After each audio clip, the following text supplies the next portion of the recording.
క్రీస్తునందు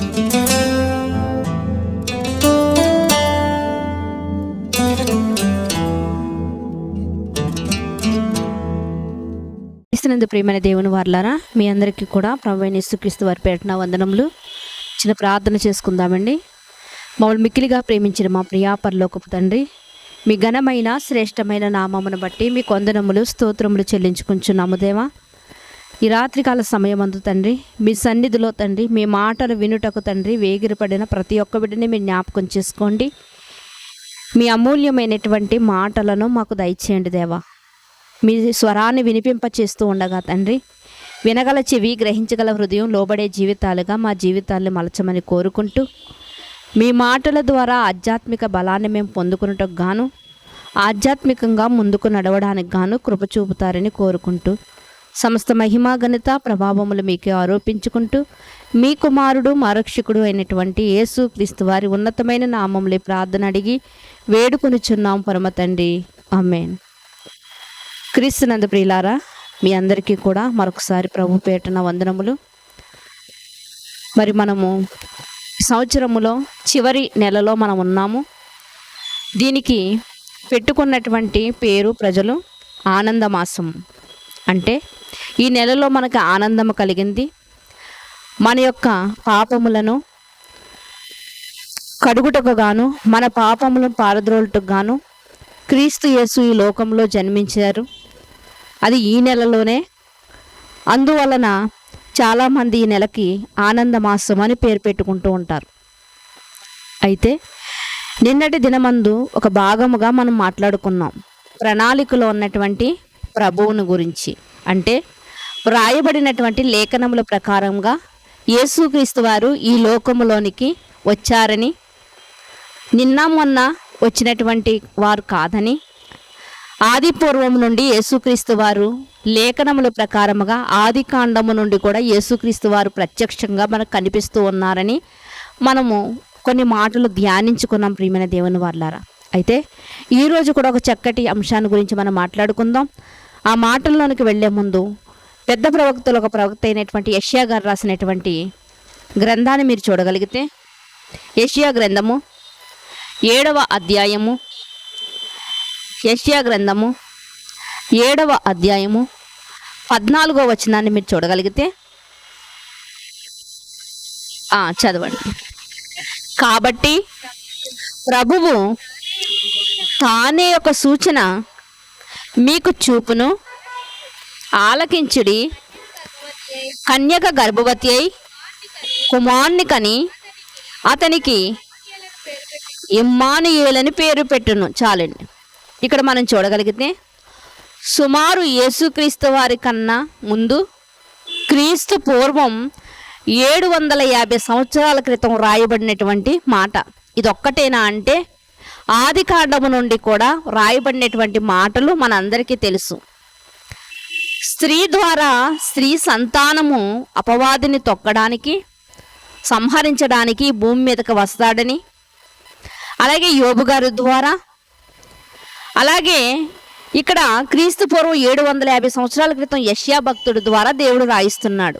ఏమని రాయిస్తున్నాడంటే, కన్యక గర్భవతి కుమారుని కన్ను, అతనికి ఇమ్మానుయేలని పేరు పెట్టబడును.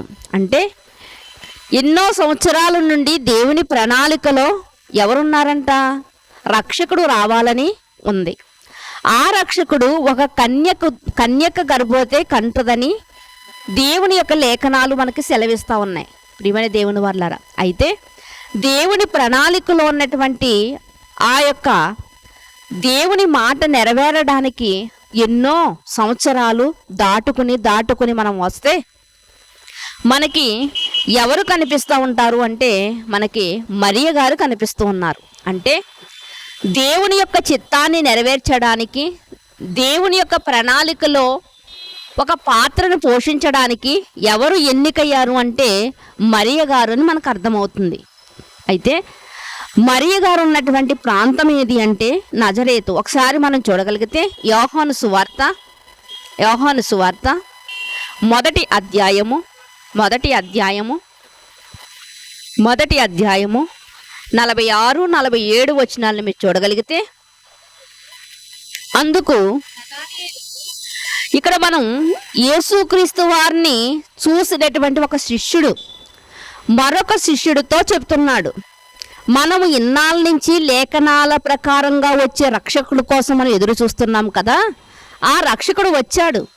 అతడు ఎక్కడి నుండి వచ్చాడు అంటే నజరేతు నుండి వస్తున్నాడు అని చెప్పినప్పుడు నజరేతుని గురించి వ్రాయబడినటువంటి మాటను మనం చూడగలిగితే ఏమని రాయబడిందంటే, అందుకు నతానియేలు నజరేతులో నుండి మంచిది ఏదైనా రాగలదా అతన్ని అడగగా, వచ్చి చూడమని పిలుపు అతనితో చెప్పెను.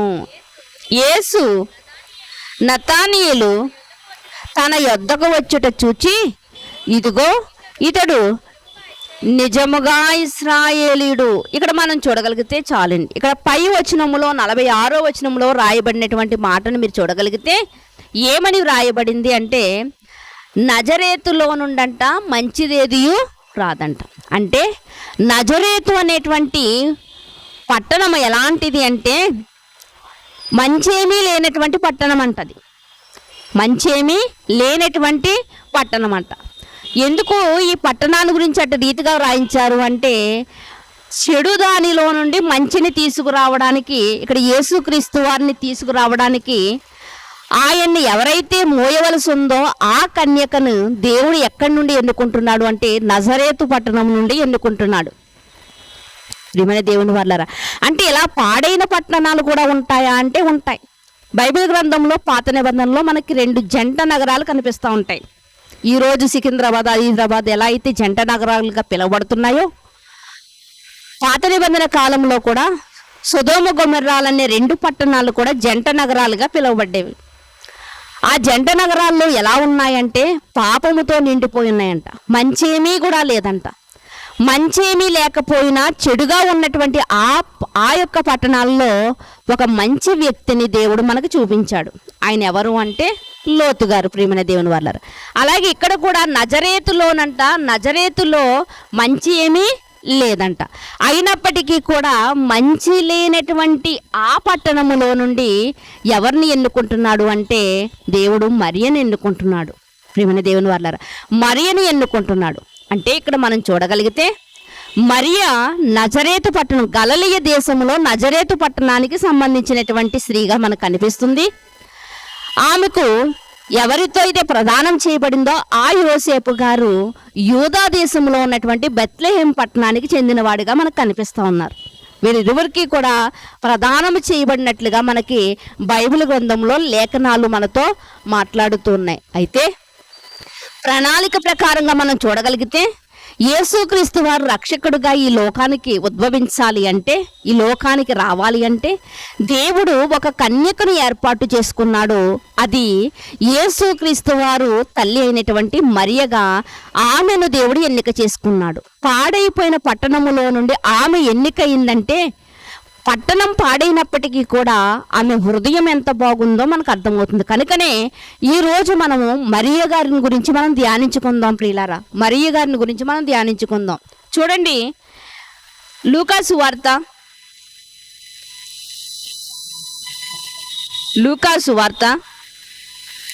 మొదటి అధ్యాయము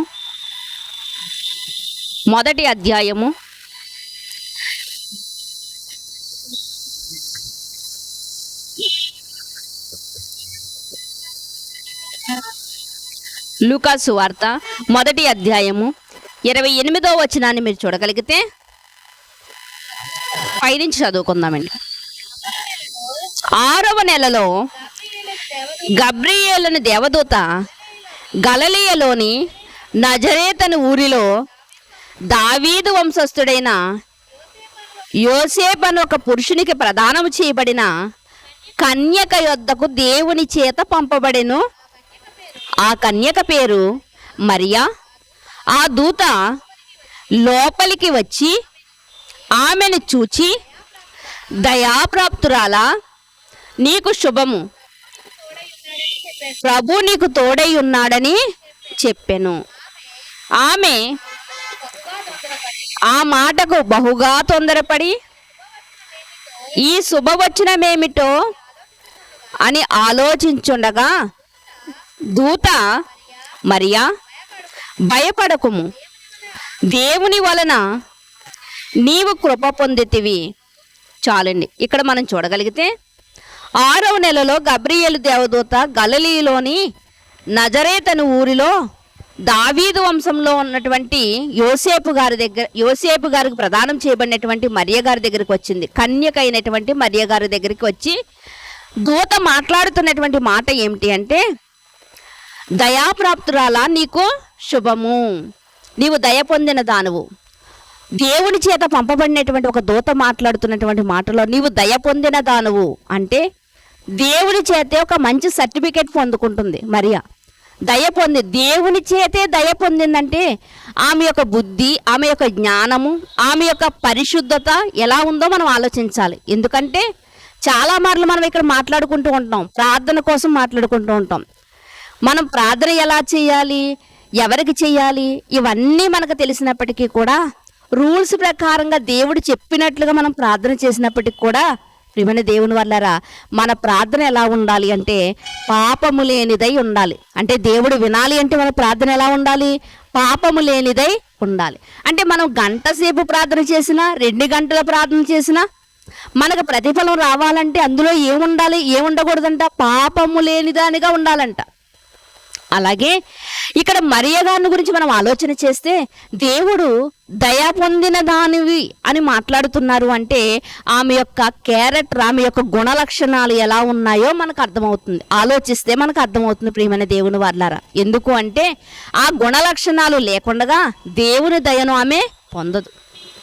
అబ్రహాము గారి విషయంలో దేవుడు అంటున్నాడు, అబ్రహాము గారు నా స్నేహితుడు లాంటి వాడు కాబట్టి సొదొమ గొమొర్రాల పట్టణాల విషయంలో, వాటిని నాశనం చేసే విషయంలో నా స్నేహితునికి నేను ఎందుకు చెప్పకూడదు, చెప్తాను అని ముందే అబ్రహాం గారికి చెప్పినట్లుగా మనకు కనిపిస్తుంది. అలాగే మరియ గారి యొక్క విషయంలో కూడా ఆమె ఎలా ఉందంట, దయ పొందిన దానిగా ఉందంట. దేవుని దయను పొందాలి అంటే ఏదో మనం ప్రార్థన చేసినంత మాత్రాన్ని మనం పొందేయమండి. ఒక ఉద్యోగం పొందాలంటే మనం ఒక అప్లికేషన్ ఆడేస్తే సరిపోదు, వాళ్ళు చెప్పిన రూల్స్ అన్నీ మనం పాటించాలి. అలాగే దేవుని దయను పొందాలంటే దేవుని చిత్త ప్రకారంగా మనము జీవించాలి. ప్రియమైన దేవుని వారలారా, దూత మాట్లాడుతున్నటువంటి మాటలో నీకు శుభము, నీకు శుభము మరియా, నీకు శుభము, ప్రభువు నీకు తోడై ఉన్నాడు. మరియా, నీకు ప్రభువు తోడై ఉన్నాడు. నిజంగా ఎంత ఆనందం అండి, నీకు తోడై ఉన్నాడని చెప్పాను. నిజంగా దేవుడు మాట్లాడుతూ ఇదిగో నేను నీకు తోడుగా ఉన్న ఒక వాక్య భాగమే మనతో మాట్లాడినప్పుడు మనకు ఎంత సంతోషం కలుగుతుందండి. వాక్యం ద్వారానే దేవుడు మనతో మాట్లాడుతున్నాడు ఈ కాలంలో. కనుక ఇదిగో మనం బాధలో ఉన్నప్పుడు కానివ్వండి, కష్టంలో ఉన్నప్పుడు కానివ్వండి, మరి ఎలాంటి పరిస్థితుల్లో ఉన్నప్పుడైనా మన బైబిల్ తెరిచినప్పుడు ఒక వాక్యము మన కంటికి కనిపించినప్పుడు అది మనకెంతో బలాన్ని ఇచ్చినప్పుడు, నేను నీకు తోడై ఉన్నాను అన్నటువంటి మాట కనిపించింది అనుకోండి, మనకు ఎంత ఆనందంగా ఉంటుంది. అంటే దేవుని మాట మనకి అంత ఆనందం కలిగిస్తుంది. అలాంటిది దేవుని దూతే వచ్చి, దేవుడు పంపగా వచ్చి నీవు దయ పొందిన దానువు, నీకు శుభం కలుగును, నీకు దేవుడు తోడై ఉన్నాడు అని చెబుతుంది అంటే నిజంగా మరియ గారికి ఎంత సంతోషం కలగాలండి, చాలా సంతోషం కలగాలి కదా.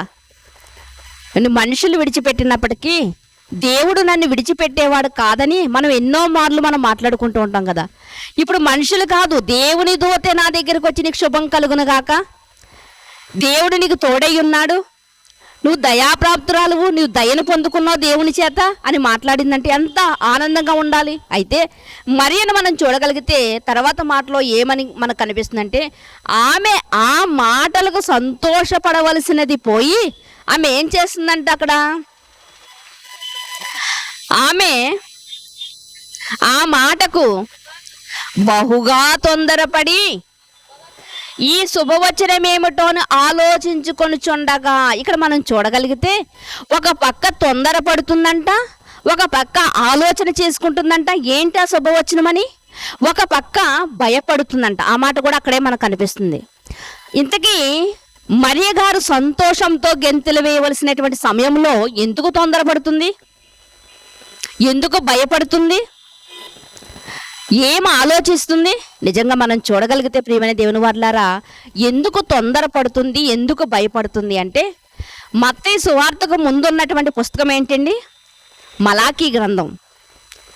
పాత నిబంధన మలాకీ గ్రంథంతో ముగించబడింది. మత్తయి సువార్త నుండి కొత్త నిబంధన స్టార్ట్ అయింది. అంటే మనము మలాకీ గ్రంథంలోకి ఒకసారి మనం వెళ్ళి చూడగలిగితే, మలాకీ గ్రంథము 4వ అధ్యాయము 6వ వచనాన్ని, చివరి వచనాన్ని ఒకసారి మనం చూద్దాం. నేను వచ్చి దేశమును శపింపకుండునట్లు అతడు, పై మాట చూద్దాం 5వ వచనం. యెహోవా నియమించిన భయంకరమైన ఆ మహాదినము రాకమునుపు నేను ప్రవక్తయగు ఏలియాను మీ వద్దకు పంపుదును.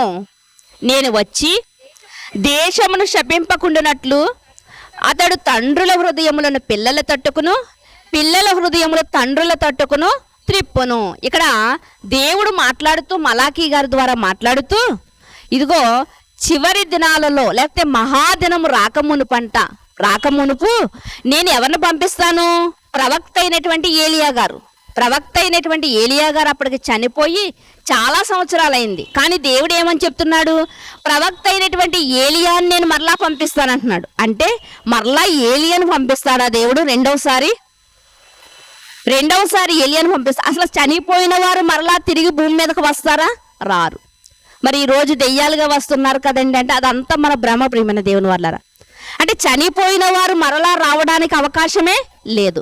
అంటే దేవుడు ఎందుకు మరి ఏలియా గారిని పంపిస్తానని మరలా మాట్లాడుతున్నారు అంటే, ఇక్కడ ఏలియా గారిని కాదు, ఏలియా లాంటి స్వభావం కలిగినటువంటి వ్యక్తి, ఏలియా గారిలో ఉన్నటువంటి పౌరుషం కలిగిన వాడు, ఏలియా గారు ఎలా అయితే ఉన్నట్లుగా చెప్పారో, మరి రాజు తప్పు మాట్లాడితే నువ్వు చేస్తున్నది తప్పు, నువ్వు మాట్లాడుతున్నది తప్పు అని కరాఖండిగా ఎలా అయితే చెప్పారో, ఏలియా గారి స్వభావం కలిగినటువంటి అలాంటి స్వభావం కలిగినటువంటి వ్యక్తిని నేను పంపిస్తాను అని దేవుడు మాట్లాడుతున్నాడు. ఇంతకీ ఎవరు ఆ వ్యక్తి అంటే, ఆ వ్యక్తే బాప్తిస్మమిచ్చు యోహాను గారు. యేసుక్రీస్తు వారి కన్నా 6 నెలలు ముందుగా పుట్టినటువంటి వ్యక్తే బాప్తిస్మమిచ్చు యోహాను గారు. తండ్రుల హృదయాలు పిల్లలు తట్టుకుని, పిల్లల హృదయాలు తండ్రులు తట్టుకు. అయితే ఈ మాట దేవుడు చెప్పిన తర్వాత మరలా మత్తయి సువార్త పక్క పేజీలోనే మనకు కనిపిస్తుంది. మలాకీ గ్రంథానికి మత్తయి సువార్తకి మధ్యలో మనకు ఒక 2 పేజీలు మాత్రమే కనిపిస్తున్నాయి. కానీ కాలం ఎంత అని మనం చూడగలిగితే 400 సంవత్సరాలు, ప్రియమైన దేవుని వల్ల. ఎంత కాలం అండి? మలాకీ గ్రంథానికి మత్తయి సువార్తకి మధ్య ఉన్నటువంటి కాలం ఎంత అంటే 400 సంవత్సరాలు. ఇశ్రాయేలు చేసినటువంటి దోషముల నిమిత్తము, వారి యొక్క తిరుగుబాటు నిమిత్తము దేవుడు ఈ హెచ్చరికను చేసి, ఇదిగో తండ్రుల యొక్క హృదయాన్ని పిల్లల తట్టుకు, పిల్లల హృదయాన్ని తండ్రుల తట్టుకు త్రిప్పేటువంటి ఒక పౌరుషము కలిగినటువంటి ఏలియా లాంటి వ్యక్తిని నేను పంపిస్తానని చెప్పి దేవుడు ఈ 400 సంవత్సరాలు కూడా ప్రజలతో మాట్లాడడమే మానేస్తాడు. అందుకనే మలాకీ గ్రంథానికి మత్తయి సువార్తకి మధ్య ఉన్నటువంటి కాలాన్ని ఏ కాలం అని చెప్తారు అంటే నిశ్శబ్ద కాలము అంటారు. ఏ కాలం అండి? నిశ్శబ్ద కాలము అని చెప్తా ఉంటారు. అంటే దేవుడు మాట్లాడలేదు, దేవుని దూతలు ఎవరు మాట్లాడలేదు. అలాంటి పరిస్థితుల్లో మరియ దగ్గరికి దేవుడి దూత వచ్చి, దయాప్రాప్తురాలా, నీకు శుభము, దేవుడు నీకు తోడై ఉన్నాడు, నీకు శుభము అని చెప్పింది. అంటే ప్రియమైన దేవుని వారలారా, 400 సంవత్సరాల నుంచి దేవుడు మాతో మాట్లాడటం లేదు. ఒక దేవదూత అయినా మా దగ్గరికి వచ్చి మాట్లాడలేదు. అలాంటి సడన్గా నా దగ్గరకు వచ్చి దేవదూత మాట్లాడుతుంది అంటే నిజంగా ఎంత కంగారు పడాలండి. 400 సంవత్సరాల తర్వాత దేవుడు ఇదిగో ఒక దూతను పంపించి నాతో మాట్లాడుతున్నాడు అంటే ఎంత కంగారండి. కొన్ని గృహాలలో కొంతమంది ఎక్కువగా మాట్లాడరండి. కానీ వారు సడన్గా మాట్లాడేసరికి కుటుంబంలో ఉన్నటువంటి వారు ఆశ్చర్యపోయే రీతిగా ఇక్కడ కూడా మనం చూడగలిగితే 400 సంవత్సరాల నుంచి దేవుడు అసలు పట్టించుకోలేదు కదా. ఇదిగో బాప్తిస్మమిచ్చి యోహాను గారు పుట్టేంత వరకు కూడా ఆయన చెప్పాడు కదా, మాట్లాడలేదు, నిశ్శబ్ద కాలం అని. మరి దేవుడు ఇప్పుడు నాతో ఎందుకు మాట్లాడుతున్నాడు, అసలు ఏం జరుగుతుంది అసలు అని ఆమెంట భయపడుతుందంట, తొందరపడుతుందంట. ప్రియమైన దేవుని వల్ల ఎప్పుడూ రానటువంటి వ్యక్తి మన ఇంటికి వచ్చారనుకోండి, మనకి ఎంత కంగారు పడుతూ ఉంటామండి. మనం ఎంత కంగారు పడుతుంటాం. మరియ గారి పరిస్థితి అదే. మరి అంట మొట్టమొదటిగా మరియం మనం చూడగలిగితే ఆమెంట తొందరపడుతుందంట, భయపడుతుందంట. ఏంటి, దూత నా దగ్గరికి వచ్చిందేంటి, శుభం అంటుందేంటి, తోడై ఉన్నాడు దేవుడు అని చెప్తుందేంటి అని అంట. ఒక పక్క తొందరపడుతుందంట, ఒక పక్క భయపడుతుందంట.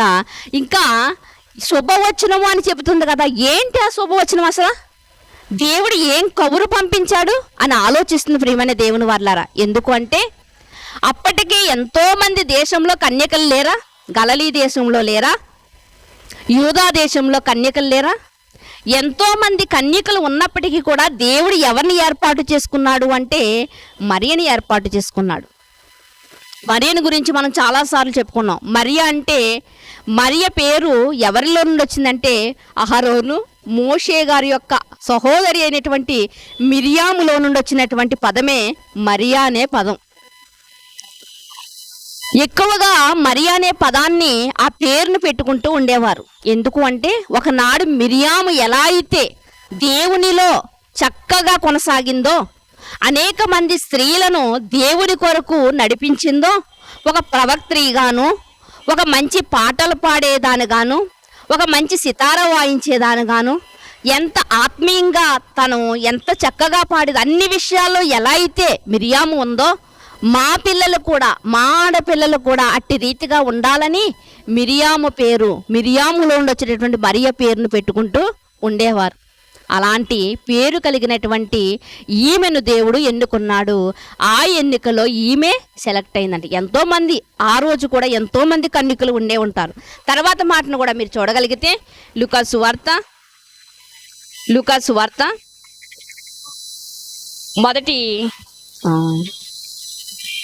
మొదటి అధ్యాయము 30వ వచనం నుంచి కిందకి చూద్దామండి.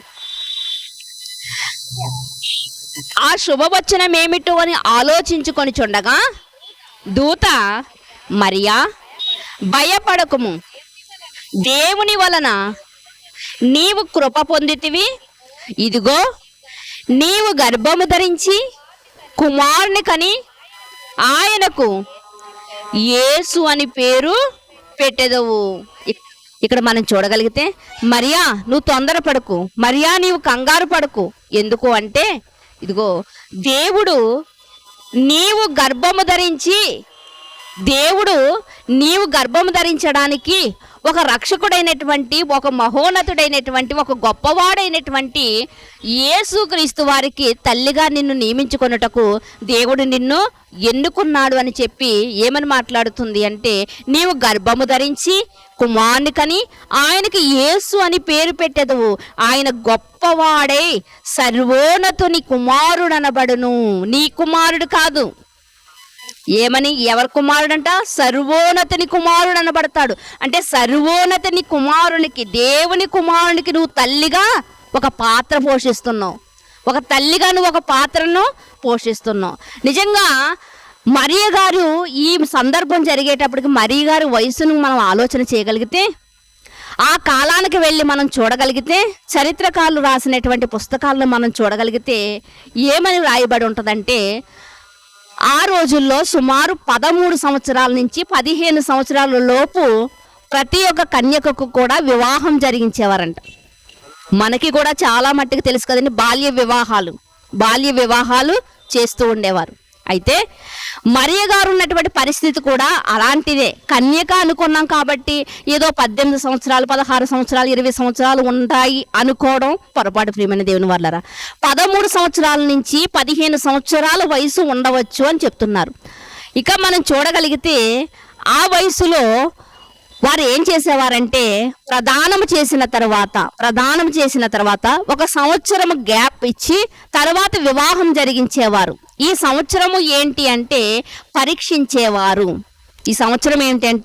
పరీక్షించేవారు. ప్రియమైన దేవుని వాళ్ళారా, ఇక్కడ మరియ గారిని కూడా మనం చూడగలిగితే సుమారు 13 సంవత్సరాలు లేకపోతే 14 సంవత్సరాలకి ప్రదానం చేయబడితే ఆమె పరీక్షింపబడినటువంటి కాలం. ఎందుకంటే ప్రదానం చేయబడింది. ఒకవేళ ఈ పరీక్షలో, ఈ సంవత్సర కాలంలో ఒకవేళ ఆమె యందు ఏదైనా తప్పు కనిపించిన ఎడల, ఏదైనా పొరపాటు కలిగిన ఎడల దానికి శిక్షలు ఉండేవి ప్రియమైన దేవుని వాళ్ళారా. అయితే ఇక్కడ మనం చూడగలిగితే నీవు గర్భవతి అయి కుమారుణ్ణి కందువు అంటే ఏ వయసులో మనకి బాగా అర్థమవుతుంది ప్రియమైన దేవుని వల్లరా. అలాంటి వయసులో దేవుడు ఆమెను ఎన్నుకుని ఒక చక్కటి, నిజంగా చెప్పాలి అంటే ఇక్కడ యేసుక్రీస్తు వారు గర్భమును ధరించడానికి మరియ గారి యొక్క గర్భాన్ని దేవుని చేతుల్లోకి తీసుకున్నాడు. కన్యక గర్భవతి అవ్వడం అంటే ఆశ్చర్యం కదా. నిజంగా ఆమె కూడా ఆశ్చర్యపోతుంది. ఆశ్చర్యపోయి ఏం మాట్లాడుతుందో మనం చూడగలిగితే ఆ వచనంలో చూడండి, కింద మాటల్లో మనం చూడగలిగితే, అందుకు మరియా నేను పురుషుని ఎరుగన దాననే ఇది ఎలాగ జరుగును దూతతో అనగా. ఇక్కడ మనం చూడగలిగితే నేను పురుషుని ఎరగన దానిని కదా. ఈ ఒక్క మాటలో మనం లోతుగా ఆలోచిస్తే నేను కన్యకను, నేను ఏ తప్పు చేయలేదు, నేను ఏ అపరాధము చేయలేదు కదా, నేను పురుషుని ఎరిగినటువంటి కన్యకను, నేను పవిత్రురాలని. అందుకని ఈరోజు మనం మాట్లాడుకున్నటువంటి అంశానికి మనం పెట్టుకున్న పేరు ఏంటంటే పవిత్రురాలైనటువంటి కన్యక. నేను పవిత్రురాలని. నేను ఎలా బిడ్డను కనగలుగుతాను? నా పవిత్రత ఏంటో నాకు తెలుసు. నేను కన్యకను. ఎవరో చెప్పడం కాదు, నేను కన్యకను. నేను ఎలా గర్భం ధరించగలను అని అడిగినప్పుడు అక్కడ దూత మాట్లాడుతున్నటువంటి మాట ఏంటంటే, సర్వోన్నతుని యొక్క శక్తి నిన్ను కమ్ముకొనను కనుక పుట్టబోవు శిశువు పరిశుద్ధుడై దేవుని కుమారుడై ఉండును. నీవు కన్యకవే. నీవు కన్యకవు, పవిత్రత కలిగిన దానువు, పరిశుద్ధత కలిగిన దానువు, దేవుని చేత ఎన్నుకోబడిన దానువు కనుక దేవుడు నీ గర్భమును వాడుకుని, నీ గర్భము తన చేతిలోనికి తీసుకుని తన యొక్క కుమారుణ్ణి నీ గర్భము గుండా ఈ లోకానికి మానవ ఆకారంలో రప్పించనై ఉన్నాడు. అందుకునే ఆయన ఎవరి కుమారుడుగా పిలువబడతాడంట? దేవుని కుమారుడుగా పిలువబడతాడు. పై మాటలో సర్వోన్నతుని కుమారుడుగా పిలువబడతాడంట. నువ్వు కన్న తర్వాత నీ కుమారుడుగానే పిలువబడతాడని దేవదూత మాట్లాడతలేదు. సమాజంలో ఉన్నటువంటి, ఊరిలో ఉన్నటువంటి వారు అన్నారు. యేసుక్రీస్తు వారు మాట్లాడుతుంటే, ఏంటి ఇంత మహాజ్ఞానాన్ని బోధిస్తున్నాడు ఈయన మరియ కుమారుడు కాదా? ఈయన యోసేపు కుమారుడు కాదా? ఈయన సహోదరులు మనతో లేరా? మరి ఇంత పాండిత్యం ఈయనకి ఎక్కడి నుండి వచ్చింది? ఇంత పాండిత్యం ఇతనికి ఎక్కడి నుండి వచ్చింది అని ఊరిలో వాళ్ళు అనుకున్నారు. కానీ దేవదూత మాట్లాడుతున్నటువంటి మాటను మనం చూడగలిగితే సర్వోన్నతుని కుమారుడు అనబడతాడు. నువ్వు కన్నావు కాబట్టి, నువ్వు 9 నెలలు మోస్తున్నావు కాబట్టి అద్దె గర్భంలా. ఈరోజు చాలా అద్దె గర్భాలు వచ్చినాయి కదండి బయట. పిల్లలు పుట్టకపోతే సరోగసి అనేటువంటి ఒక ప్రక్రియ ద్వారా తల్లికి ఆ యొక్క ఛాన్స్ లేకపోయినా సరే, ఆ గర్భసంచి అనేది సరిగా ఒకవేళ బాగోకపోతే మరొక స్త్రీలోనికి పంపించి శుక్రకణాలని ఆ బిడ్డని మరొక స్త్రీ గర్భములో అంటే అద్దె గర్భములో పెంచి ఆ బిడ్డ పుట్టిన తర్వాత మరలా తల్లిదండ్రులకు అప్పగించడం జరుగుతూ ఉంటుంది. ఇది ఈ రోజు వచ్చినటువంటి టెక్నాలజీ. కానీ ఆ రోజు కన్యకైనటువంటి మరియ గారి విషయాన్ని మనం ఆలోచిస్తే ఆ రోజు ఇలాంటివి ఏమీ లేవండి. కానీ దేవుడే స్వయంగా ఆమె గర్భాన్ని తన చేతిలోనికి తీసుకుని పరిశుద్ధాత్మ యొక్క శక్తిని, సర్వోన్నతుని యొక్క శక్తి ఆమెను ఆవరించిందంట. ఆమె గర్భవతి అయినట్లుగా మనకు కనిపిస్తుంది. నిజంగా ఆలోచిస్తే అసాధ్యాలకు దేవుడండి. దేవునికి అసాధ్యమైంది ఏదైనా ఉందా? ఏమీ లేదు. యేసుక్రీస్తు వారు మట్లాదివారం ప్రయాణిస్తున్నప్పుడు అందరూ కేకలు వేస్తున్నప్పుడు, పిల్లలందరూ అరుస్తున్నప్పుడు, కేకలు వేస్తున్నప్పుడు తనతో పాటు ఉన్నవారు అంటున్నారు, ఊరుకోండి కేకలు వేయకండి అంటున్నప్పుడు యేసుక్రీస్తు వారు ఏమన్నారంటే, ఒకవేళ వీళ్ళు ఊరుకున్న రాళ్ళు కేకలు వేస్తాయని యేసుక్రీస్తు వారు మాట్లాడుతున్నారు. అంటే దేవుడు తలచుకుంటే ఒక గాడిదకు స్వరాన్ని ఇచ్చాడు. గాడిద మాట్లాడిందండి. బుద్ధి లేనటువంటి బిలాముకి గాడిద మాట్లాడి బుద్ధి చెప్పింది. అంటే ఇలాంటివి దేవునికి అసాధ్యమైనవైతే కాదు, సమస్తము ఆయనకి సాధ్యమే. కనుక ఒక కన్యక గర్భవతి ఒక రక్షకుడి కన్నది అంటే చాలామంది అంటున్నారు క్రీస్తు పుట్టుక ఎలాంటిది అంటే ఒక కథ లాంటిది అంటారు. అసాధ్యం, నిజంగా ఇది జరగని పని అని చెప్తూ ఉంటారు చాలామంది. అందుకనే ఇది క్రీస్తు పుట్టుకను గురించి కొంతమంది మాట్లాడుతూ ఇది పురాణం లాంటిది అంటే ఒక కథ లాంటిది అని చెప్పుకుంటూ ఉన్నారు. కానీ ఇక్కడ మనం ఆలోచన చేయగలిగితే సర్వోన్నతుని యొక్క శక్తి చేతంట ఆమెంట గర్భము ధరించినట్లుగా మనకి కనిపిస్తూ ఉంది ప్రియమైన దేవుని వారలారా. చూడండి, మరొక మాటను కూడా మీరు చూడగలిగితే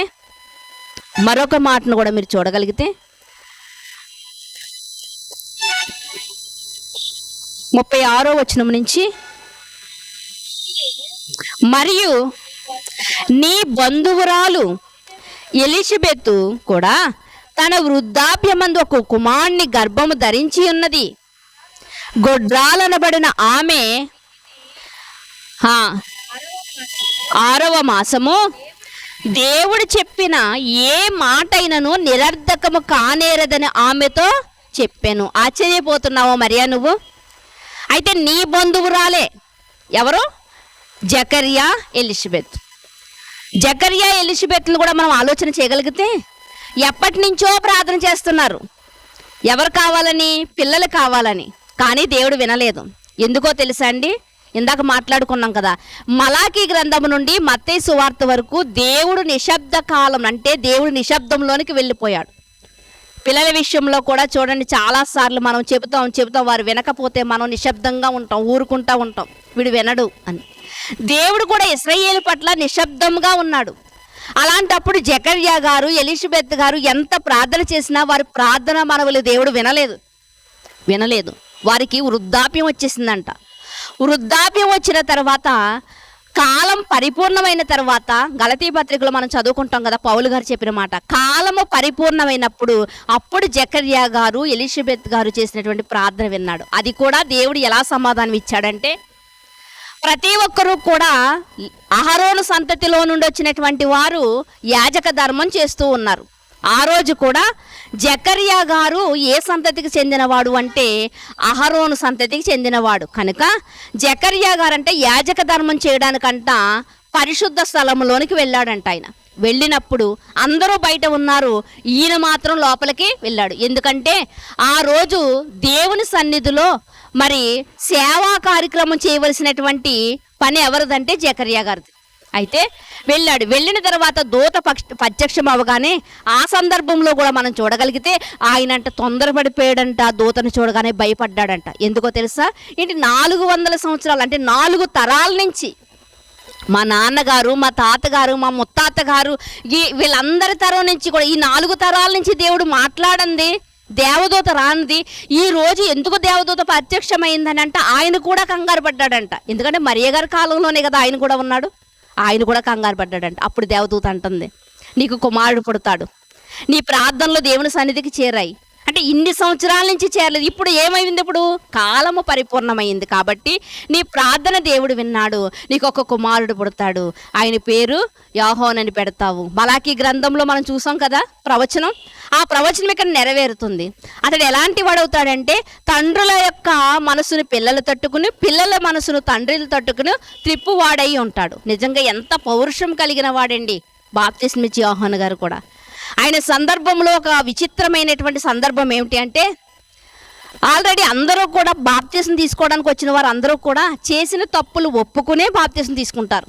నేను ఇక మీదట ఇంతకు ముందు ఉన్నట్లుగా నేను ఉండను, నేను మారిపోయాను, నేను క్రీస్తు వారిని వెంబడించి క్రీస్తు వారి యొక్క గుణలక్షణాలనే నేను వెంటాడుతాను అని వాగ్దానం చేసి మరీ తీసుకుంటారు. అయితే బాప్తిసం ఇచ్చి యోహాను గారిని మనం చూడగలిగితే ఆయన దగ్గరికి ఎంతోమంది బాప్తిసం తీసుకోడానికి వచ్చారు.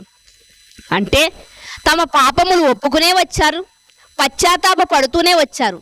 అలా ఇంతమంది వస్తూ ఉంటే ఈ రోజు ఉన్నటువంటి సేవకులైతే ఇంతమంది బాప్తిసం తీసుకోడానికి వచ్చారా అని చాలా హ్యాపీగా ఫీల్ అవుతారు. కానీ యోహాను గారిని మనం చూడగలిగితే ఆయన ఏమంటారో తెలుసా అండి? సర్ప సంతానమా, ఇప్పుడే చెట్ల వేరను గొడ్డలి ఉంచబడి ఉంది, మీరు మొలగటం కాదు మారు మనసు పొందాలి. ఈరోజు దాని విలువలు తెలియలేదు కాబట్టే చాలామంది మునిగినట్లుగా బాప్తిసం కూడా మునగడమే అనుకుంటున్నారు. కానీ మనసు మారాలి అన్నది తెలియట్లేదు. లోకం అనుకున్నట్లుగా మతం మార్చుకున్నాను అనుకుంటున్నారు అంతే. నిజంగా బైబిల్ గ్రంథంలో మనకు కనిపించినదే అది మతం అనే పేరు. కానీ ఈరోజు సమాజంలో ఏమనుకుంటున్నారంటే మతం మార్చుకున్నాను అనుకుంటున్నారు, కానీ మనస్సు మార్చుకోవాలని యోహాను గారు బాప్తిసం తీసుకున్న వాళ్ళకి చెబుతూ ఉన్నట్లుగా మనకు కనిపిస్తూ ఉంది ప్రియమైన దేవుని వాళ్ళారా. అంటే అక్కడ కూడా జకర్యా గారు తొందరపడ్డారు, దూతను చూడగానే భయపడినట్లుగా మనకు కనిపిస్తుంది. అయితే కాలం పరిపూర్ణమైనప్పుడు వాళ్ళకి గర్భఫలాన్ని ఇచ్చాడు. అయితే మరియ గారితో దేవుడు మాట్లాడినప్పటికంట ఎలిజబెత్ కంట ఎన్నో నెలంట, 6వ నెలంట. అక్కడ మనం చూడగలిగితే నీవు ఒకవేళ కన్యకమైనటువంటి నీకు దేవుడు కుమారుని ఇస్తున్నట్టే నువ్వు నమ్మలేకపోతున్నావు మరియా. అయితే నీ బంధువురాలైనటువంటి ఎలిజబెత్ దగ్గరికి వెళ్ళి చూడు, ఆమె ఇప్పుడు గర్భవతి. ఒకవేళ ఆమె గర్భవతి అని ఆమె ఎవరికి చెప్పకుండా ఉన్నదేమో, ఎందుకంటే వృద్ధాప్యమందు గర్భం ధరించింది కదా. ఒకవేళ సిగ్గు చేతో లేకపోతే ఎవరైనా ఏమన్నా అనుకుంటారని చెప్పలేదేమో. కానీ నువ్వు వెళ్ళి చూడు అనగానే మరియ వెంటనే ప్రయాణమై వెళ్ళిందండి. ప్రయాణమై వెళ్ళింది. నిజంగా ప్రయాణమై వెళ్ళిన తర్వాత పరిశుద్ధాత్మతో నిండుకొని మరియ గారు మాట్లాడుతున్నటువంటి మాటలు మనం చూడగలిగితే, మరియ గారు వెళ్ళిన వెంటనే ఎలిజబెత్ యొక్క గర్భములో ఉన్నటువంటి ఈ బాప్తిస్మిచ్చి యోహాను గారంట గంతులు వేస్తున్నారంట. అంటే లోపల ఉన్నటువంటి కడుపులో ఉన్నటువంటి బిడ్డ ఎలా స్పందిస్తుంది అన్నది ఈరోజు టెక్నాలజీ ద్వారా మీరు మీ గర్భంలో ఉన్నటువంటి శిశువులకి ఇదిగో మంచి పాటలు వినిపించండి, మంచి మాటలు వినిపించండి అని ఈరోజు డాక్టర్లు చెప్తున్నారు. కానీ బైబిల్ గ్రంథంలో మనం చూడగలిగితే యేసుక్రీస్తు వారి ఆ యొక్క కాలంలో మనం చూడగలిగితే బాప్తిస్మిచ్చి యోహాను గారంట రక్షకుడైనటువంటి యేసుక్రీస్తు వారు తల్లి వచ్చినప్పుడు ఆ వందన వచనం వినగానేనంట గంతులు వేశాడంట. అంటే గర్భంలో ఉన్నటువంటి శిశువుకి ఏముంటుందంట, వినికిడి శక్తి ఉంటుందంట. అందుకనే దెయ్యాల సినిమాలు కానీ లేకపోతే మరి ఫైటింగ్ సినిమాలు కానీ చూడొద్దని పదే చెప్తూ ఉంటారు. మంచి మనసుకు ఆహ్లాదకరమైనటువంటి పాటలను వినండి, మంచి మాటలు వినండి. ఎందుకంటే మీరు వింటున్నది ప్రతిదీ కూడా మీ గర్భంలో ఉన్నటువంటి బిడ్డపై ఆ ప్రభావం చూపిస్తుంది అని చెప్తారు. కానీ మనకి బైబిల్ గ్రంథం ఎప్పుడు తెలియజేస్తుంది అంటే, మనకి ఎప్పుడు క్రీస్తు మరి మొదటి శతాబ్దంలోనే మనకి కనిపిస్తూ ఉంది. అంటే దేవుడు ఎప్పుడో మనకు రాయించాడు ప్రియమైన దేవుని వాళ్ళారా. దేవుడు రాయించినటువంటి మాటలు ఏమంటుందంటే, ఎప్పుడైతే మరియ గారు వందన వచనం చేశారో ఆ మాట వినగానేనంట గర్భములో ఉన్నటువంటి శిశువంట గంతులు వేస్తున్నట్లుగా మనకు కనిపిస్తూ ఉంది ప్రియమైన దేవుని వాళ్ళారా. ఇంకా దేవుడు మరియ గారిని సెలెక్ట్ చేయడానికి కారణం ఏంటంటే, మొట్టమొదటిగా ఏంటి అంటే ఆమె ఎలాంటిది అంట, ఆమె పవిత్రురాలైనటువంటి కన్యకగా మనకు కనిపిస్తుంది, దయాప్రాప్తురాలుగా కనిపిస్తుంది. అంటే దేవుని దయను పొందుకున్నటువంటి ఒక కన్యకగా మనకు కనిపిస్తూ ఉంది ప్రియమైన దేవుని వాళ్ళారా. మరొక వచనాన్ని కూడా మీరు చూడగలిగితే కింద మాటల్లో మనకు కనిపిస్తూ ఉంటుంది. ఆ దినముల యందు మరియ లేచి యూదా ప్రదేశంలో కొండ సీమల్లో ఉన్న ఒక ఊరికి త్వరగా వెళ్ళి జకర్యా ఇంటిలో ప్రవేశించి ఎలిజబెత్కు వందనములు చేసెను. ఎలిజబెత్ మరియ యొక్క వందన వచనము వినగానే ఆమె గర్భములో ఉన్న శిశువు గంతులు వేసెను. అంతటా ఎలిజబెత్ పరిశుద్ధాత్మతో నిండుకొన్నదే బిగ్గరగా ఇట్లా నేను ఇక్కడ అంతా బాగుందండి. ఇక్కడ మరియ గారు దూత మాట్లాడినప్పుడు నమ్మింది. ఏంటి కన్యకనే నేను గర్భవతిని అవుతానని ఆశ్చర్యపోయింది. అప్పుడు సర్వోన్నతుని శక్తి నిన్ను ఆవరిస్తుంది కాబట్టి దేవుడు నీ యొక్క గర్భాన్ని ఆయన చేతుల్లోనికి తీసుకుంటున్నాడని చెప్పినప్పుడు మాటలన్నీ నమ్మింది. తర్వాత మరి ఏమంటదంటే, నీ దాసురాలనైనటువంటి నా ఎడల దేవుడు ఏది చెయ్యాలని కూడా అది చెయ్యని అంటే ఒప్పుకుంది. అంటే దేవుని చిత్తానికి లోబడింది. దేవుడు నన్నే ఎన్నుకున్నాడా అని అనుకుంది. నిజంగా ఒక్కసారి మనం ఆలోచిస్తే ఒక కన్యక ఏ సంబంధము లేకుండా ఒక కన్యక గర్భవతి అవ్వడం అంటే మరియ గారి విషయంలో మనం చూస్తున్నాం. కానీ ఈ లోకంలో మనం చూడగలిగితే ఒకవేళ కన్యకగా ఉన్నటువంటి ఒక యవ్వనస్తురాలు గర్భము దాల్చిందంటే లోకమంతా ఎలా చెప్పుకుంటుందండి, సమాజం అంతా ఎలా చెప్పుకుంటుంది ప్రియమైన దేవుని వాళ్ళారా. ఎంతగా గుసగుసలాడుకుంటారు. ఎంతగా గుసగుసలాడుకుంటారు.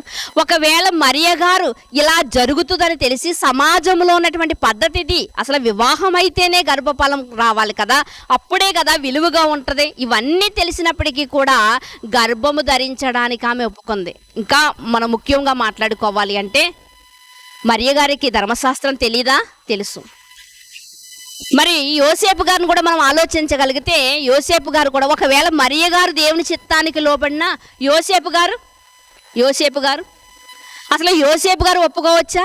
ఒక వచనాన్ని మనం చూద్దామండి. ఎందుకంటే ధర్మశాస్త్ర గ్రంథంలో నుంచి ఒక వచనాన్ని మనం చూడగలిగితే ద్వితీయోపదేశ కాండము 22వ అధ్యాయము, ద్వితీయోపదేశ కాండము 22వ అధ్యాయము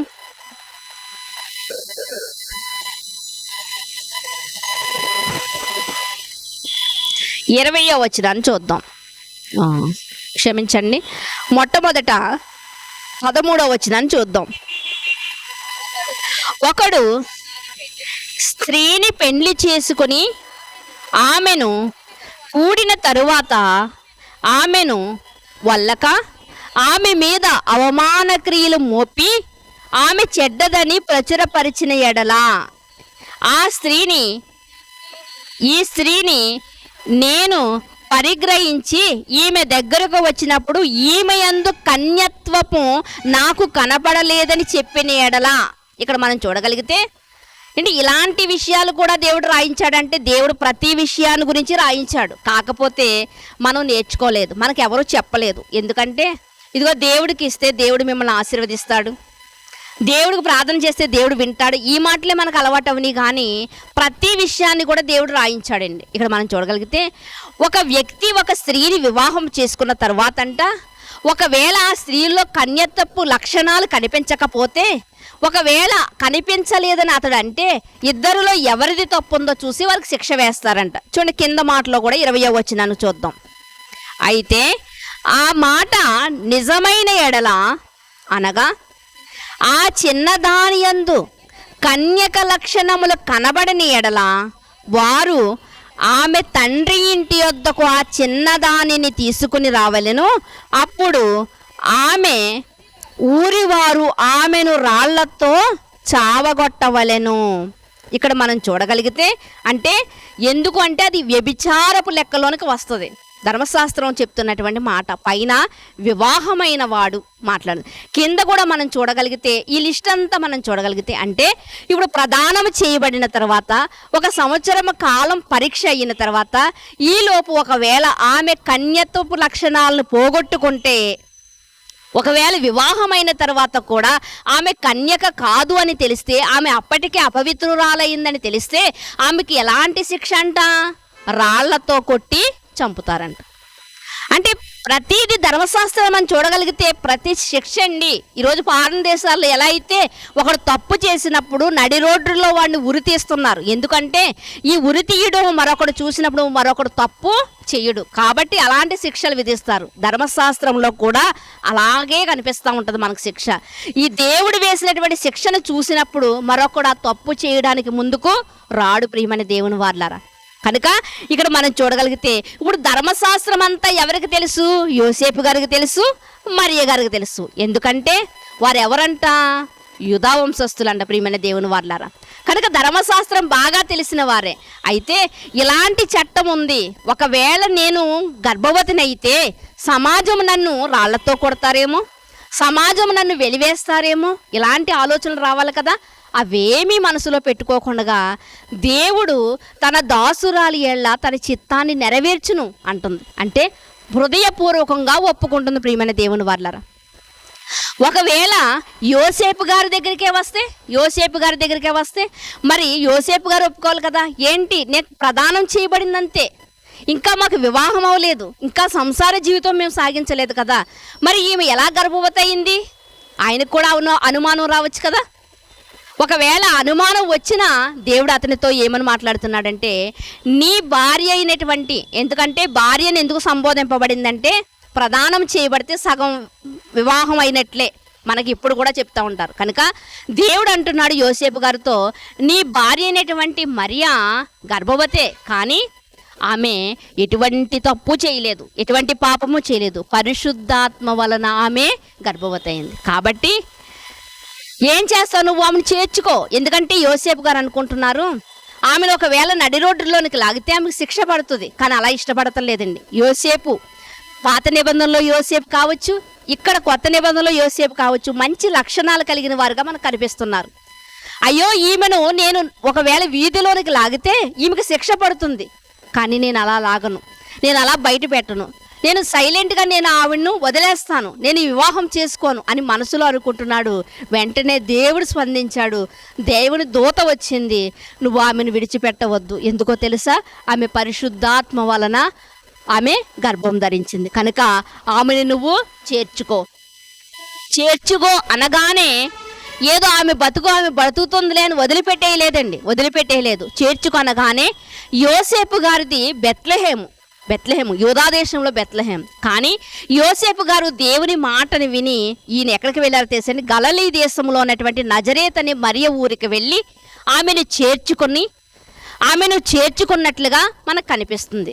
ఆమెను చేర్చుకుని అక్కడే ఆయన ఉంటున్నాడు, తన సొంత ఊరు వదిలి అక్కడ ఉంటున్నాడు. తర్వాత మరి జనాభా లెక్కలు రాస్తున్నారు కాబట్టి బెత్లెహేముకి రావాలి కాబట్టి తన భార్య అయినటువంటి మరియను వెంటబెట్టుకుని వచ్చినప్పుడు అక్కడ ఆమెకు ప్రసవ దినాలు నిండినవి కనుక బెత్లెహేములో ఆమె యేసుక్రీస్తు వారిని కన్నది. ఇది దేవుని ప్రణాళిక. అంటే బెత్లెహేములో యేసుక్రీస్తు వారు పుట్టాలి. దావీదు గారి యొక్క మరి ఊరులోను ఆయన పుట్టాలని రాయబడింది. దావీదు వంశంలో పుట్టాలని, యూదా గోత్రంలో పుట్టాలని లేఖనాల ద్వారా ఎక్కడ పుట్టారంటే బెత్లెహేములో. మరలా పుట్టిన తర్వాత మరలా వారి పని ముగించుకుని వారి పేర్లు నమోదు చేసుకుని మరలా ఎక్కడికి వెళ్ళారండి, మరలా నజరేతులోనికి వెళ్ళినట్లుగా. ఎందుకంటే హేరోదు చంపాలని చూస్తున్నాడు కాబట్టి పుట్టిన బిడ్డనే మరలా నజరేతుకి వెళ్ళాడు. నజరేతుకి ఎందుకు వెళ్ళారు అంటే నజరేయుడైనటువంటి యేసు అని పిలవబడాలి. ఇది కూడా లేఖనాల్లోనే ఉంది. నజరేయుడైనటువంటి యేసు అని పిలవబడాలి కనుక మరలా నజరేతుకి వెళ్ళి అక్కడ కుమారుడు ఎదుగుతున్నట్లుగా వాక్య భాగంలో మనం చూడగలుగుతాం. ప్రియమైన దేవుని వారలారా, అంటే ఇక్కడ మనం చూడగలిగితే దేవుడు మరియను గురించి మనకు ఎంత చక్కగా వ్రాయిస్తున్నారు అంటే తన యొక్క కన్యత్వాన్ని కాపాడుకుంది, దేవుడి చిత్తానికి లోబడింది. సమాజం ఏమనుకుంటే నాకేంటి, సమాజం ఎంత కోడేకొస్తే నాకేంటి, నేను దేవుని చిత్తానికి లోబడాలనుకుంది. ఇంకా మరియలో ఉన్నటువంటి మరొక లక్షణం ఏంటంటే దేవుని ఎంత చక్కగా ఆమె దేవుని ఎడల ఆమె ఉంది అంటే చూడండి ఒకసారి లూకాసు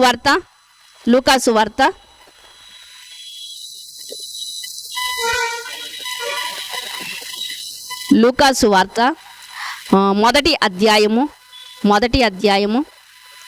చూడండి, కింద వచనాలకి మనం రాగలితే 46వ వచనంలో, లూకాసు వార్త మొదటి అధ్యాయం 46వ వచనంలో, అప్పుడు మరియా ఇట్లా నేను నా ప్రాణము ప్రభువును గణపరచుచున్నది, ఆయన తన దాసురాలి దీనస్థితిని కటాక్షించును. ఏంటండి, గర్భవతి అవ్వడం ప్రజల్లో మరి అవమానం కదా. కానీ ఆమె అలా మాట్లాడట్లేదు. ఏమని మాట్లాడుతుంది అంటే నా ప్రాణము ప్రభువును గణపరచుచున్నది, ఆయన తన దాసురాలి దీనస్థితిని కటాక్షించెను. ఎంతోమంది కన్యకలు ఉండగా దేవుడు నా దీనస్థితిని నన్ను కటాక్షించాడు, నా దీనస్థితిని చూచాడు. ఆయన నా ఆత్మ నా రక్షకుడైన దేవుని యందు ఆనందించుచున్నది. నేను ఇది అవమానమని నేను భావించట్లేదు, కానీ నా ఆత్మ ఎలా ఉందంట, దేవుని యందు ఆనందించుచున్నది. సర్వశక్తిమంతుడు నాకు గొప్ప కార్యము చేసెను. ఏంటి, నన్నే ఎందుకు ఎన్నుకున్నావు, అసలు ఇలాంటి కార్యానికి నన్ను ఎందుకు ఎన్నుకున్నావు, ఎంతోమంది ఉండగానే, ఇది ఎంత అవమానం ప్రజల్లో అని బాధపడట్లేదండి. ఏమంటుంది అంటే సర్వోన్నతుడంట నాకు గొప్ప కార్యమా? అవునండి, గొప్ప కార్యమే. అది తెలిసిన వారికి గొప్ప కార్యం, తెలియని వారికి అవమానమే. తెలిసిన వారికి గొప్ప కార్యం. మరియకి తెలుసు. అందుకునే మరియ ఇంతమంది కన్యకలు ఉండగా, ఇన్ని తరాలలో కన్యకలు ఉండగా, ఈ తరములో ఎంతమందిలో నన్నే దేవుడు ఎన్నుకున్నాడు అంటే నన్ను, నా దీనస్థితిని దేవుడు చూశాడు.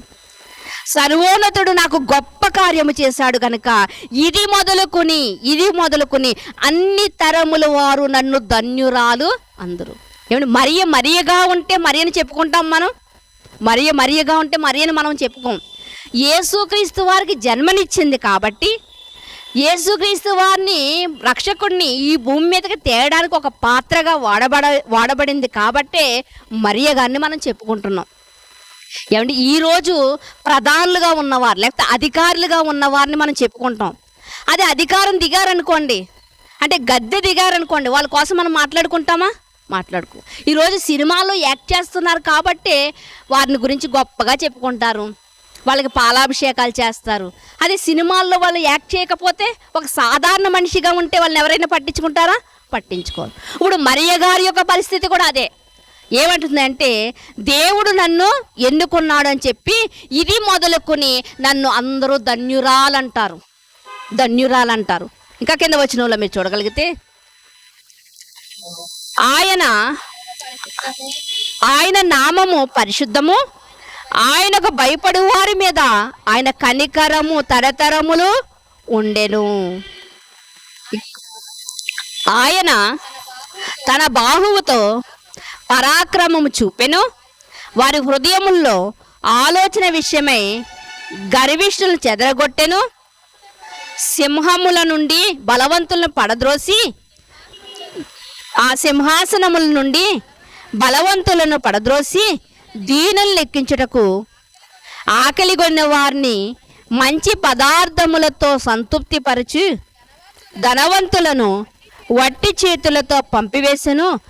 అబ్రహామునకు అతని సంతానమునకు యుగాంతము వరకు తన కనికరము చూప జ్ఞాపకము చేసుకొనని మన పితరులతో సెలవిచ్చి ఆయన తన సేవకుడిని ఇశ్రాయేలుకు సహాయము చేసెను అని చెప్పి ఇక్కడ ఆమె పరిశుద్ధాత్మ చేత మాట్లాడుతున్నట్లుగా మనకు కనిపిస్తుంది. ప్రియమైన దేవుని వాళ్ళారా, అంటే అబ్రహాము గారితో ప్రమాణం చేశాడు, ఆయన వాగ్దానం చేశాడు, అది నెరవేరుస్తున్నాడు. దీనురాలైనటువంటి నన్ను కటాక్షించాడు. ప్రియమైన దేవుని వాళ్ళారా, ఎంత పవిత్రత కలిగినదిగా, ఎంత దయాప్రాప్తురాలుగా దేవుని యొక్క లిస్టులోనే, దేవుని యొక్క ఎన్నికలోనే సెలెక్ట్ అయ్యింది అంటే ఎంత గొప్ప మనస్తత్వం కలిగింది అని మనం ఆలోచించాలి. ఈరోజు ఎంతోమంది ఉన్నప్పటికీ కూడా ఆ యొక్క సర్వోన్నతుడిని స్వీకరించుటకు కొద్ది మంది మాత్రమే బయటకు వస్తూ ఉంటారు, కొద్ది మంది మాత్రమే నేను సిద్ధము అని చెప్తూ ఉంటారు. ప్రియమైన దేవుని వాళ్ళారా, అయితే యేసుక్రీస్తు వారిని మోయడం వరకే కాదు, కానీ యేసుక్రీస్తు వారిని కన్న తర్వాత కూడా ఆమె చాలా జాగ్రత్తగా ఆయన చూసుకున్నట్లుగా మనకు కనిపిస్తూ ఉంటుంది. ఎందుకు అంటే, ఇక్కడే మనం 2వ అధ్యాయంలోను మనం చూడగలిగితే, యేసుక్రీస్తు వారు పుట్టిన తర్వాత 8వ దినమందు సున్నతి చేయవలసినటువంటి దినమందు మనం చూడగలిగితే సుమియోను గారు అంటున్నటువంటి మాటను మనం ఒకసారి చూద్దామండి. 34వ వచనాన్ని చూద్దాం. 5వ వచనం నుంచి మనం చూద్దాం ఒకసారి. 27వ వచనం నుంచి, అంతటా ధర్మశాస్త్ర పద్ధతి చొప్పున ఆయన విషయమై జరిగించుటకు తల్లిదండ్రులు శిశువైన యేసును దేవాలయంలోనికి తీసుకుని వచ్చినప్పుడు అతడు తన చేతుల్లోనికి ఆయన్ని ఎత్తుకుని దేవుని స్తుతించుచు ఇట్లా, నేను ఎవరండి అంటున్నది? నాదా, ఇప్పుడు నీ మాట చొప్పున సమాధానంతో నీ దాసుని పోనిచ్చుచున్నావు. అన్యజనులకు నిన్ను బయలుపరచుటకు వెలుగుగాను, నీ ప్రవక్తలైన ఇశ్రాయేలుకు, నీ ప్రజలైన ఇశ్రాయేలుకు మహిమగాను, నీవు సకల ప్రజల ఎదుట సిద్ధపరిచిన నీ రక్షణ నేను కన్నులారా చూచితిని అని ఇక్కడ మాట్లాడుతున్నట్లుగా మనకు కనిపిస్తూ ఉంది. ప్రియమైన దేవుని వారు ఎవరండి? సుమియోను గారు. ఎంత పెద్ద పెద్ద మాటలు ఎవరితో మాట్లాడుతున్నాడు ఆయన? 8 రోజులు శిశువుతో మాట్లాడుతున్నాడు. ఈ మాటలన్నీ కూడా మరియ గారు వింటున్నారు. చూడండి, కింద మాటలు మనం చూడగలిగితే, యోసేపును అతని తల్లియు ఆయనను గూర్చి చెప్పబడిన మాటలు విని ఆశ్చర్యపడిరి. సుమియోను వారిని దీవించి, ఇదిగో అనేక హృదయ ఆలోచనలు బయలుపరచునట్లు ఇశ్రాయేల్లో అనేకులు పడుటకును తిరిగి లేచుటకును వివాదాస్పదమైన గుర్తుగా ఈయన నియమింపబడి ఉన్నాడు. మరియు నీ హృదయములోనికి ఒక ఖడ్గము దూసుకుని పోవునని ఆయన తల్లి అయిన మరియాతో చెప్పెను. ఇక్కడ వ్రాయబడినటువంటి మాట, తల్లిదండ్రులకు చెప్పినటువంటి మాటలు చూసి తల్లిదండ్రులు ఆశ్చర్యపోతున్నారంటే, ఏంటి మా చేతిలో ఉన్న శిశువు కదా, ఈయనేటి ఎంత పెద్ద పెద్ద మాటలు మాట్లాడుతున్నాడు అనుకున్నారు. అయితే తల్లితో ఆయన చెబుతున్నటువంటి మాట ఏంటంటే, మరియా, నీ హృదయములోనికి ఒక ఖడ్గము దూసుకొని పోతుంది. ఈయన ఎవరో తెలుసా? సర్వోన్నతుని కుమారుడు. ఈయన చూడాలన్నటువంటిది మా ఆశ. ఈయన చూడాలన్నది మన ఆశ. రక్షణ వచ్చి ఉన్నది ఇశ్రాయేలుకి. కింద ఆషేరు గోత్రికురాలైనటువంటి అన్నా కూడా మాట్లాడుతుంది, ఇదిగో రక్షకుడు వస్తాడని మందిరానికి వస్తున్నటువంటి ప్రతి ఒక్కరికి ప్రకటన చేస్తుంది ఆమె. యేసుక్రీస్తు వారిని చూసిన తర్వాత చాలా ఆనందపడింది. ఆయన్ని చూస్తేనే కానీ ఆమెకు చావు లేదంట. నిజంగా అలాంటప్పుడు అంత సంతోషకరమైనటువంటి సందర్భంలో సుమియోను గారు ఏమంటున్నారు అంటే, ఇదిగో మరియా, నీ హృదయంలోనికి ఖడ్గము దూసుకుని పోయిను. అంటే ప్రవక్త అయినటువంటి ఆయన చెబుతున్నటువంటి మాటలన్నీ కూడా ఆమె అంట హృదయములో దాచుకుందంట. కింద మాటలో మనకు కనిపిస్తూ ఉంటుంది. ఇవన్నీ కూడానంట మరియా తన హృదయములో పదిలపరుచుకున్నది అని మనకి కనిపిస్తూ ఉంటుంది. అయితే ప్రియమైన దేవుని వారలారా, ఇక్కడ మరియను గురించి మనం ఆలోచిస్తున్నాం కాబట్టి, ఏంటి అసలు హృదయంలోని ఖడ్గం వెళ్ళడం?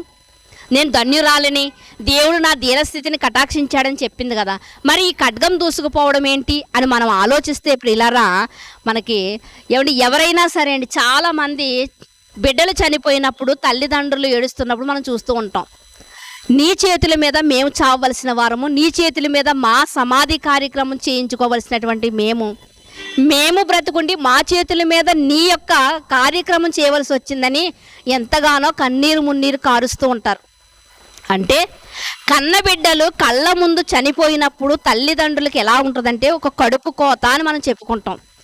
అంటే ఇప్పుడు సుమియోను గారు కూడా ఏం చెప్తున్నారంటే మరియ గారితోని, మరియా, నీ హృదయంలోనికి ఖడ్గం దూసుకుపోవును అని చెప్తున్నారు. అంటే ఇదిగో నీ కళ్ళ ముందే నీ కుమారుడు ఏవబడతాడు, నీ కళ్ళ ముందే నీ కుమారుడిని కొరడాలతో కొడతారు, నీ కళ్ళ ముందే నీ కుమారుని హింసిస్తారు, నీ కళ్ళ ముందే నీ కుమారుణ్ణి సిలువ వేస్తారు, నీ కళ్ళ ముందే చనిపోతాడు, నీ కళ్ళ ముందే చనిపోతాడు. అంటే నీ కళ్ళ ముందే నీ కన్న కొడుకు నవమాసాలు మోసినటువంటి నీ కుమారుడైనటువంటి యేసుక్రీస్తు వారు చనిపోవడం నీకు ఎలాంటి పరిస్థితి అంటే నీ హృదయంలోనికి ఖడ్గము దూసుకొని పోద్ది అని చెప్పినప్పుడు ఈ మాటలన్నీ కూడా అంట మదిలో ఉంచుకుందంట. తర్వాత కాలంలో కొన్ని సంవత్సరాలకి మరలా పిల్లలు పుట్టారు. వారి సంసార జీవితంలో యోసేపు గారు మరియ గారి యొక్క సంసార జీవితానికి ఫలంగా మరలా పిల్లలు పుట్టారండి. వారి పుట్టుక వేరు, యేసుక్రీస్తు వారి పుట్టుక వేరు. ప్రియమైన దేవుని వారలారా, వారి పుట్టుక వేరు, యేసుక్రీస్తు వారి యొక్క పుట్టుక వేరు.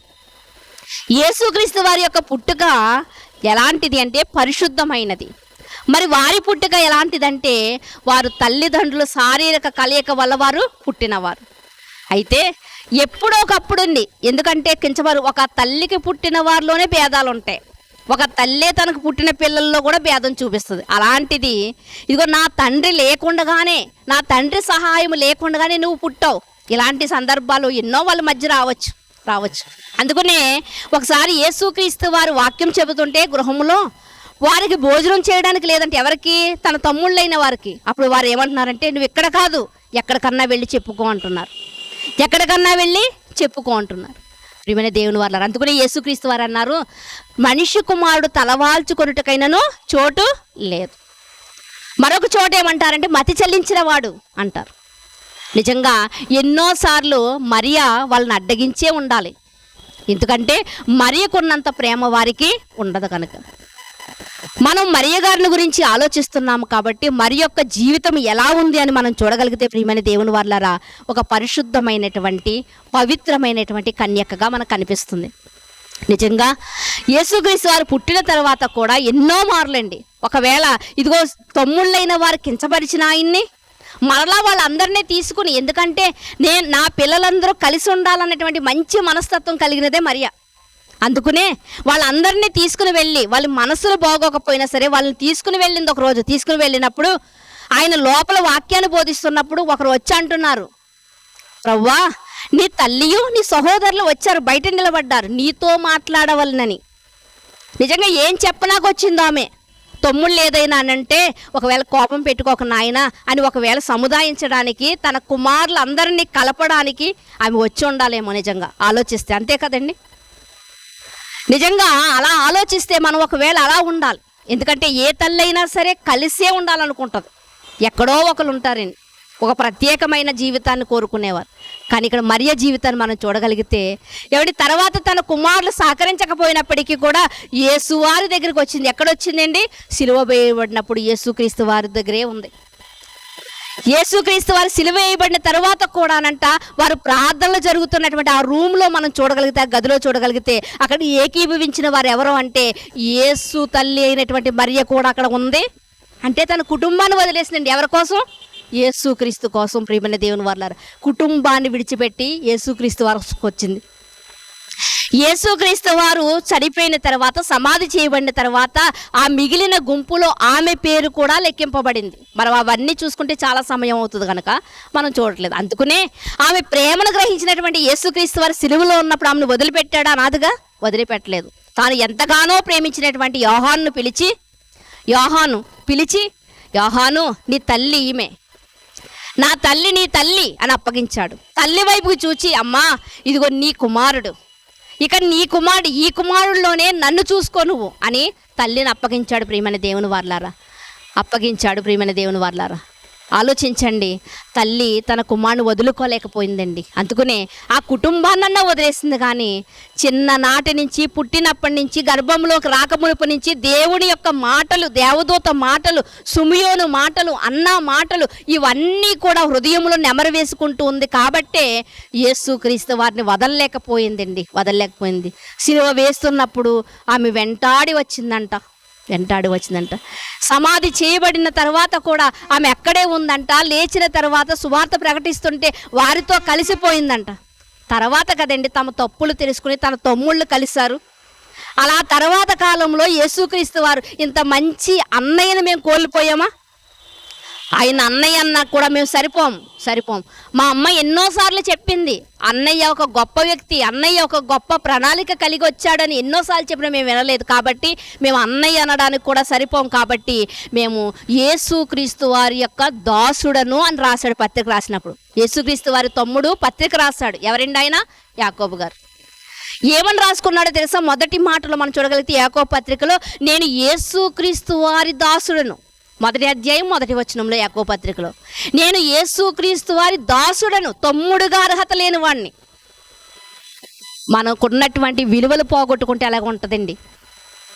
ఇక్కడ మరియను మనం చూడగలిగితే మొదటి నుంచి ఎలాంటి స్వభావం కలిగి ఉందో చివరి వరకు కూడా అదే స్వభావం కలిగిన దానిగా మరియ మనకు కనిపిస్తుంది. అందుకనే పాత నిబంధనలో ఒక మాట వ్రాయబడింది, కన్యక వడ్లారం మరుస్తుందా, కన్యక కంఠభూషణం మరుస్తుందా? అంటే వివాహానికి సిద్ధపడుతున్నటువంటి కన్యకంట ఎంత బాగా అలంకరించుకుంటుందండి. ఒక వివాహానికి సిద్ధపడినటువంటి కన్యక ఎంత బాగా అలంకరించుకుంటుందో, ఏది మర్చిపోదో, అలాగే ఈ పవిత్రురాలైనటువంటి కన్యక అయినటువంటి మరియ కూడా పరిశుద్ధ ఆత్మచేత నింపబడి పవిత్రతను అలంకరించుకుంది. అందుకునే పవిత్రురాలైన కన్యక అని మనం మాట్లాడుకుంటున్నాం.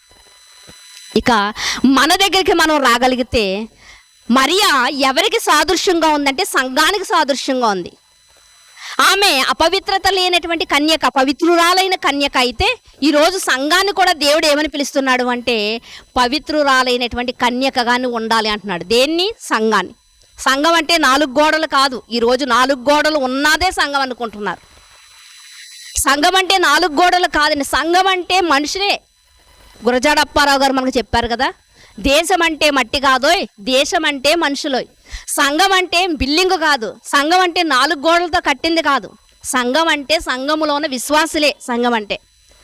కనుక సంఘము కూడా దేనితో పోల్చాడు అంటే దేవుడు ఇదిగో పవిత్రురాలైనటువంటి కన్యక అయినటువంటి మరియ ఎలా ఉందో మీరు కూడా పవిత్రురాలైనటువంటి కన్యక వలె సంఘముగా మీరు ఉండాలి అని దేవుడు చెప్తున్నాడు. అంటే మరియ గారు సంఘానికి సూచనగా ఉంది.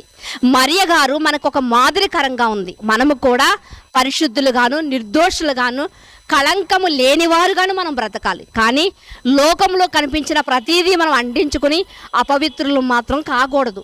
ఆమె ఎలా అయితే కాపాడుకుందో, ఆమె ఎలా అయితే జీవించిందో, ఆమె అందుకునే ఎన్నిక చేయబడింది. మనము కూడా క్రీస్తు 2వ రాకడలో మనము కూడా ఎన్నికైన వారుగా ఇదిగో ఆశీర్వదింపబడిన వారులారా లోనికి రండి అని గుమ్మం దగ్గర ఉండి యేసుక్రీస్తు వారు మనల్ని కూడా ఆహ్వానించాలి అంటే మనము కూడా ఎలా ఉండాలి అంటే పవిత్రులుగా ఉండాలి, నిర్దోషములుగా ఉండాలి ప్రియమైన దేవుని వారులారా. కనుకనే ఆమె సంఘానికి సూచనగా ఉంది. అంతేగాని ఈయనకు ఒక మందిరము ఆమెకు ఒక మందిరము కడతారని కాదండి. అక్కడ ఆమె ఒక పాత్రగా వాడబడింది అంతే.